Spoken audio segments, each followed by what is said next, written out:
Мына ачык эле айтып коеюнчу силер иштеген кишилерди уккулачы. Азыр мына Дастан Сарыгул баары айтып атат.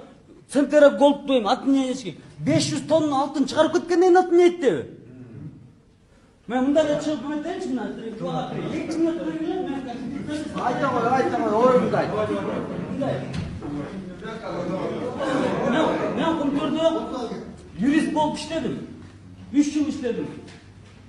25 жол соттоштум. Кумтөрдүн атынан соттоштум. Бир да жолу уттурган жокмун. Анан жантан бери мен атайын мени Айбек Жаныбаев деген блогер бар. Мына досум ушул ээрчитип келген.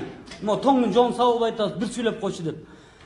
Биз деген туура эмес обсуждение болуп атат. Мен деген ичинен билем. Мына просто эле мына 5 пункт айтайын. КГКнын президенти $350 000 зарплата алат. Ал эмнеге $350 000 алыш керек?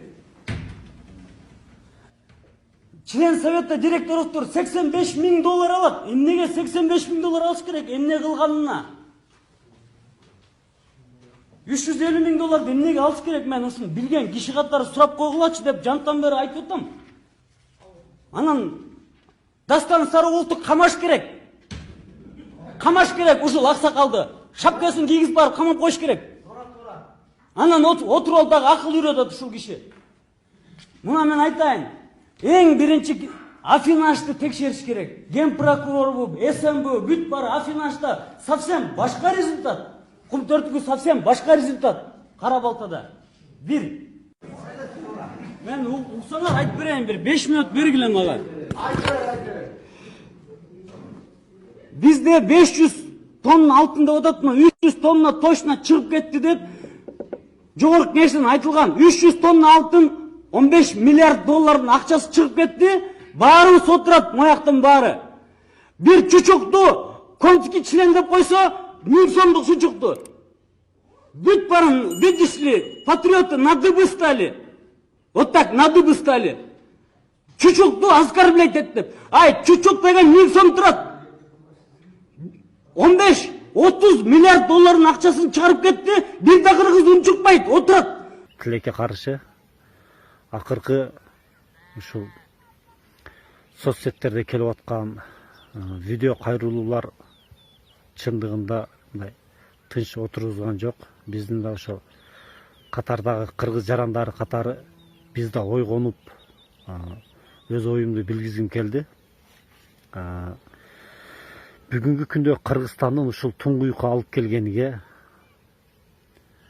албетте ушул саясатчылардын ополтоодой күнөөсү бар. Аны менен кошо элдин да биздин да күнөөбүз бар. Анткени ошол шайлоо убагында акчасын алып, арагын ичип, концертин угуп, ошолорду кош колдоо бергенбиз. Ошонун негизинде ушул нерсени көрүп атабыз. Саясатчылардын, эски саясатчылардын өтө чоң кечирилгис күнөөлөрү бар. Сыймык Жапакеев агабыз абдан туура айтып атат. Канчалагандардын жүзүн ачып атат. Бирок биз кыргыз эли ойгоно турган учур келди да. Биз Средний Азиядагы эң акыркы экономикасы төмөн өкмөттүн биз болуп атабыз. Бул саясатчылардын канчалаган завод фабрикаларды бардыгын сатып болбогон тыйынга.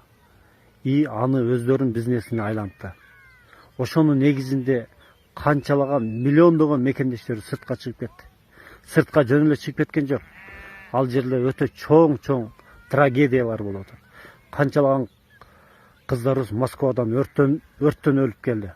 Канчалагандарыбыз ушул акчанын айынан, жашоонун ордугунан ажырашып кетип атат. Ушуга да силердин күнөөңөр бар. Канчалаган балдар сагыра калып атат, жетим калып атат, ата-энеси ал жакта өлүп атат. Бул жакка сөөк табыттары келип атат. Аларга да силердин күнөөңөр бар. Эгер биз бардык нерсе сатылбай, Союздун малындагы калган нерселер ошол бойдон завод фабрикалар иштеп турганда, биз ушул жерде иштеп, үй бүлөбүз менен ата-энебиздин алдында тынч жашамакпыз. Ушул бузулуп кеткен семьяларга кароосуз калган жетим балдарга бардыга албетте силердин күнөөңөр бар.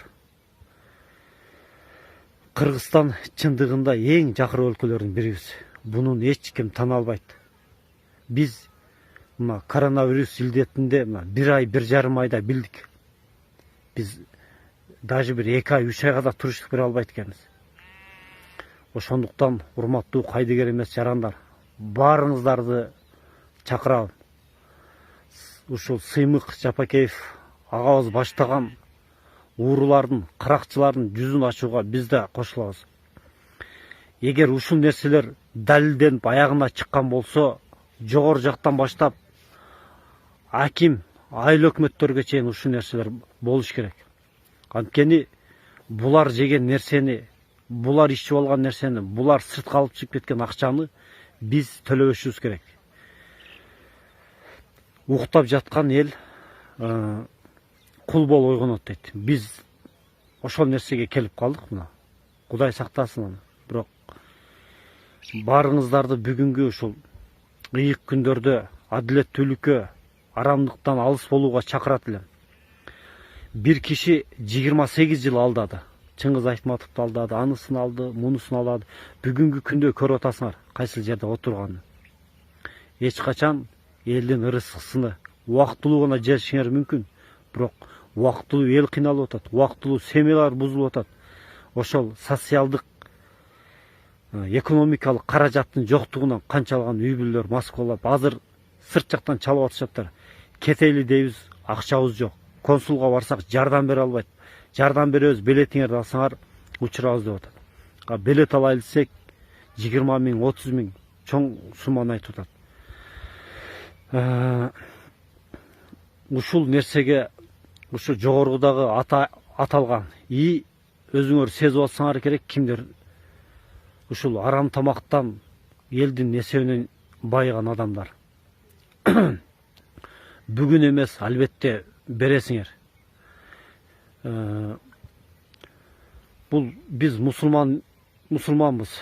Баягы урдап жегендер эми баягы угат экен да, бирок жүрөккө мөөр басылып калат экен. Жүрөк карарып калат экен. Бирок бул дүйнөнүн азабынан кийинки акыретти да ойлош керек. Ийненин көзүнүн тешигиндей ушул жерден сурак берип өтөт экенбиз. Ошол нерсени ойлойм. Ошондуктан бүгүнкү күн кызматта отурган жалпы атка минерлер тарыхый мүмкүнчүлүгүңөрдү туура пайдалангыла, урдабагыла. Силер болбосоңор силердин балаңар берет барыбыр. Бул кайгы канчалаган уурулардын аталып атат. Алдыңарбы бергиле. Биз албетте президентибиз урматтуу Сооронбай Жээнбеков баштаган коррупциялар менен аябысыз күрөшөбүз. Биз да кайдыгер карап тура албайбыз.